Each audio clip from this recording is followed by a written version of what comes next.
you ever prayed but never got an answer, and wondered if God was really there?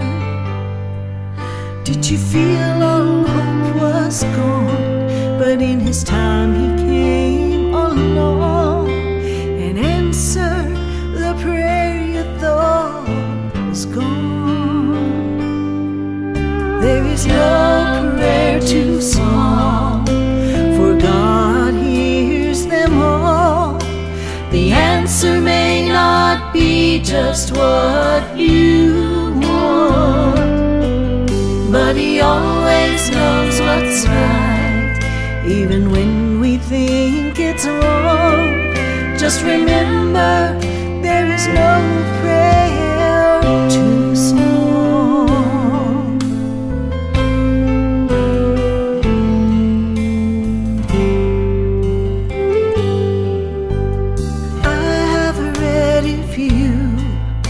Will ask, you shall receive. No matter what it is, I still believe.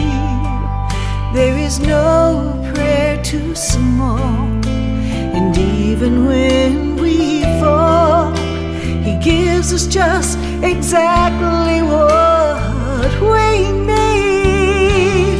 There is no prayer too small, God hears them all.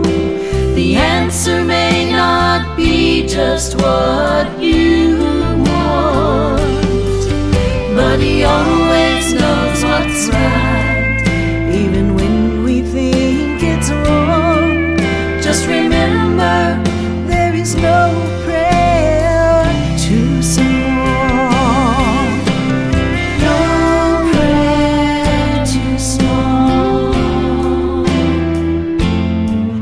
He always knows what's right. God hears them all. There is no prayer too small. My God hears them all. The answer may not be just what you want, but He always knows what's right, even when we think it's wrong. Just remember, there is no prayer too small. No prayer too small.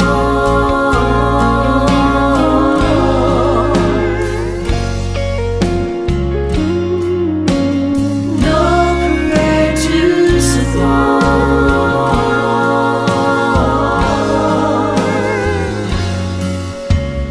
God hears them all.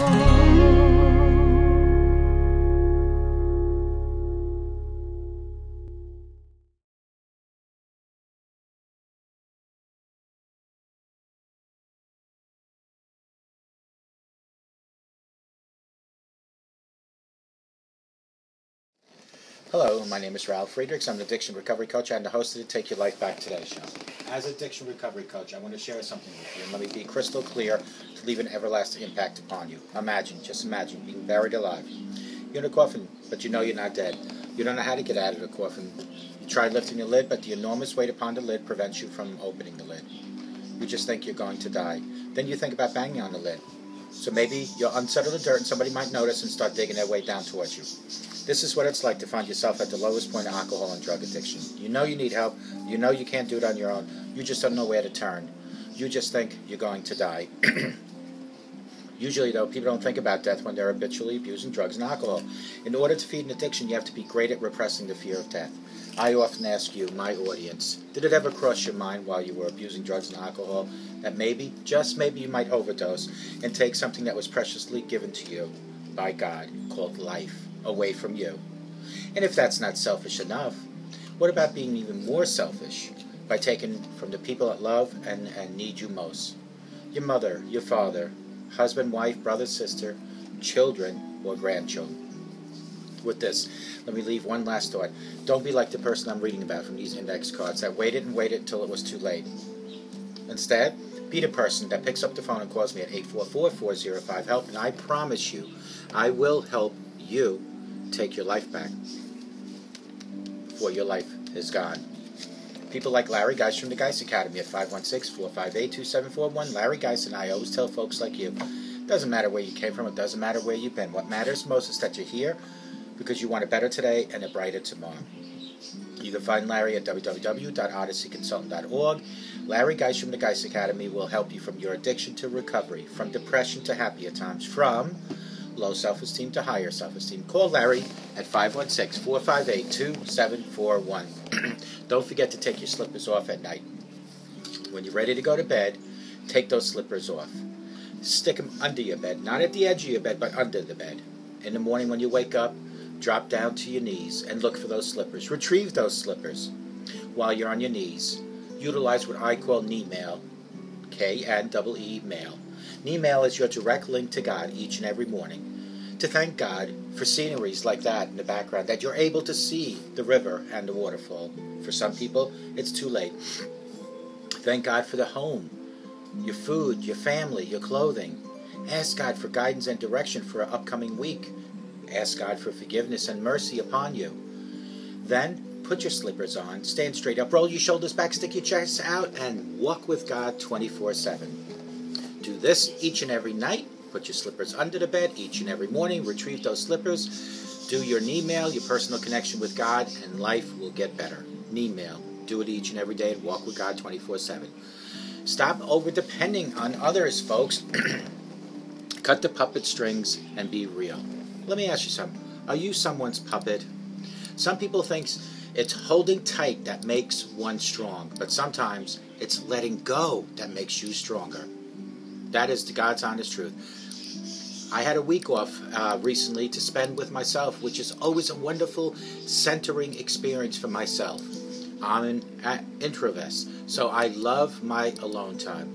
But as I took the time to introspect about some relationships that I've had in my life, my Zen-like vacation mindset disappeared. It had happened again, and my mood alternated between mad and depressed all weekend. You see, sometimes I turn into a puppet. You probably know the feeling. Even if you're not sure what I'm talking about yet, you might get the clue now. There's a sense of being a little out of control of your life, a powerful emotion pulling you in a different direction, a nagging sense of worry that never lets up, and losing your grip on the sense of who you are and what's important to you. That's my least favorite part, the loss of my identity. A lie keeps growing and growing until it's as plain as the nose on your face. For me, these feelings come from becoming overly emotionally dependent on others, usually particular relationships between myself and other family members. For many others, maybe for you, it might not be so specific. The dependency might be spread out over your peers, friends, co-workers, maybe even your parents, if you still have them. Ask yourself, what is over-dependency? Let's start out with this. Dependency is not a weakness. It's actually healthy as long as you can keep it balanced with independency. We all need to be taken care of, validated, encouraged, and given support. When we can receive these things from others and use them to nurture our spirits, this is a healthy dependency. When we drew strengths from these experiences, it allows us to more easily be dependent at other times, relying and caring for ourselves and being the support to others as well. This is called interdependence, and it's a beautiful ebb and flow in relationships of both giving and being able to receive. As social as we human beings are, this is pretty necessary for our survival. The instincts for us, for it to run deep into our nature, is right there. Over-dependency is when you find yourself struggling to return the emotional independence when needed. For me, this involves a lot of worry and obsessing over what someone else thinks of me. It feels like an intense need for someone's approval, otherwise I'm not okay, or I think it's not enough. Sometimes it comes out of the continuous attempts to prove myself, or to be perfect, or seek compliments from this person. Other times I give up too early or avoid people who I feel may never approve of me. You might see this You might see it in others. You know, those genuinely great people in your life who never admit to being good enough. When we try so hard to constantly please someone else, we start to become unreal with ourselves. Overdependency gives us feelings of emptiness, inadequacy, loss, confusion, and insignificance in life. We feel unreal, but not because we don't matter to others, but because we are making ourselves fake. Where does it come from, you might ask? This varies for different people. Maybe it was the way you were parented or being bullied in school. How about becoming a teenager and suddenly feeling the cultural pressure to be a model, genius, superstar? Maybe it was being treated badly in a romantic relationship. Mine comes just from a tough bringing up I experienced when I was younger. People were highly psychologically, sometimes persuasive in my life, cornering me into compliance with maybe unfound promises or sometimes even threats. Sometimes blaming, guilt tripping, shaming, and the shaming came with praise right after. Praised me highly when I did what he wanted to do, but made me feel worthless when that person didn't want me. When I didn't do what that person wanted me to do. I was feeling inadequately. I was highly victimized, knowing that my worth in the eyes was conditional and dependent on how I made that person feel, rather than being recognized as a valuable human being with my own needs and my own good qualities.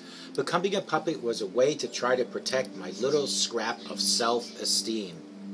But when I left and cut the ties and cut those strings of my puppet, I just cut them and let my arms fall. I didn't realize my puppet strings were still trailing behind me. The person that wasn't as kind to me mentally followed me into other areas of my life, and it has taken great courage and a lot of practice to learn how to take it off and let my self-worth stand on its own again.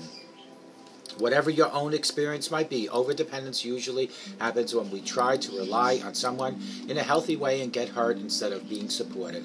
Our instincts kick in. We try new strategies, looking for ways to get the love we need and avoid the hurt that we don't want. But the more we try, the more we tend to lose our sight of ourselves. Slowly, we start trading our unique face for a closet of masks and a set of puppet strings attached to our legs and arms. It's a cheap trade in the end, because we are only get temporary approval where we need it, unconditional acceptance and love. Here are some ways to ease back into independence. Pinocchio said, "Don't hurt him, Jiminy. He's my best friend." Jiminy Cricket said, "Your best friend. And what am I? Just your conscience? Okay, that settles it." Let your conscience be your guide. Listen to a small voice in your head. It's our warning for the things that are coming are not good and unhealthy. Be aware of yourself and how you start to act and feel when you are wrapped up in pleasing others. Think honestly about how you've been caring for yourself lately. Get some distance between you and that person. Try spending some time with yourself to see if it really clears your head. It also is a good way to mentally check your relationship with whoever might be manipulating you. The healthy people in your life will give you the space when you need it, then be glad to see you when you return. If you don't do this often, they might express concern, but in a way, that isn't blaming, guilt-tripping, or desperate. This helps you realize you are a real person after all. Maybe you don't need those puppet strings. Give yourself the love that you desperately need. Others aren't the only ones that who can fulfill your need for love. In fact, if you don't love yourself, you might have a hard time accepting or feeling like you deserve their love in the first place. Take some time to really accept yourself. When you do this, there is no need to tell fibs and watch the nose grow just to be loved. Yes, you are flawed. This makes you no less lovable. You deserve time, attention, care, acceptance, appreciation, honesty, and gentleness. Take the weekend to give yourself these things. And give others love. Strangely, overdependency becomes highly self-focused. I found the easiest and warmest way to slip back into the ebb and the flow of independence is to give in small ways to other people around me without expecting anything in return. This is different from being a puppet where I'm dancing around just for the sake of earning some cheap affection. Gently release these puppet strings and make your own decisions about how you want to interact with people. When I am focused on giving, it's also easier to recognize when others are trying to give to me. Then, and only then, you can accept it back with gratitude and the love that they deserve. Let today be the first day of cutting the strings of your arms and your legs and start controlling your own body, your own life. Don't please others with lies and deception. Don't. If people truly love and care you the way you are, they'll take your faults and your greatness. We all have faults. I have faults. I have tons of faults. But the people that truly love me accept for who I am. It is when I lie is when the acceptance is totally 100% unacceptable. Start today with your new life. If you need to talk to me, 844-405-HELP. Remember, I keep hard copies of every single show. Text me at 631-599-0218 or call me at 844-405-HELP. I can give you a hard copy because I do read this from the teleprompter pretty fast because I only have so much time for these episodes. But I'd be more than happy to email you or send you a copy. Again, cut those puppet strings. Don't be someone else's puppet and reach for God and ask God for guidance and direction. And may God bless you.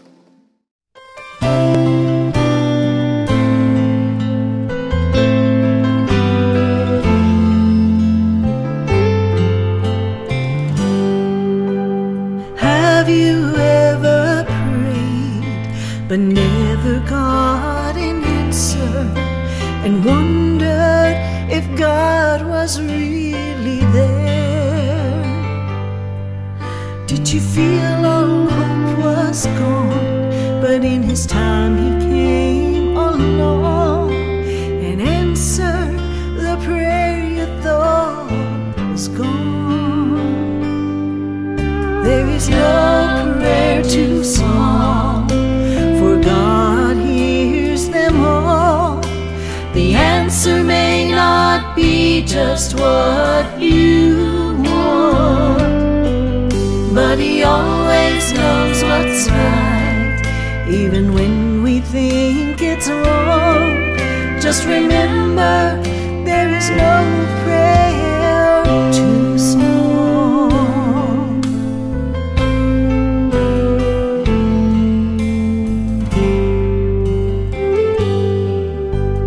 I have read if you will ask, you shall receive.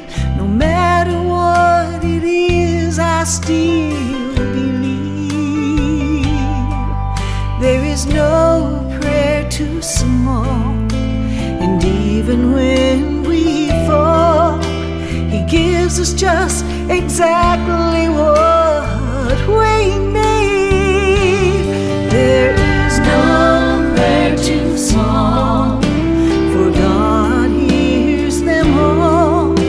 The answer may not be just what you want, but He always knows what's right, even when we think it's wrong. Just remember, there is no prayer too small. No prayer too small. He always knows what's right. God hears them all. There is no prayer too small. My God hears them all. The answer may not be just what you want, but He always knows what's right, even when we think it's wrong.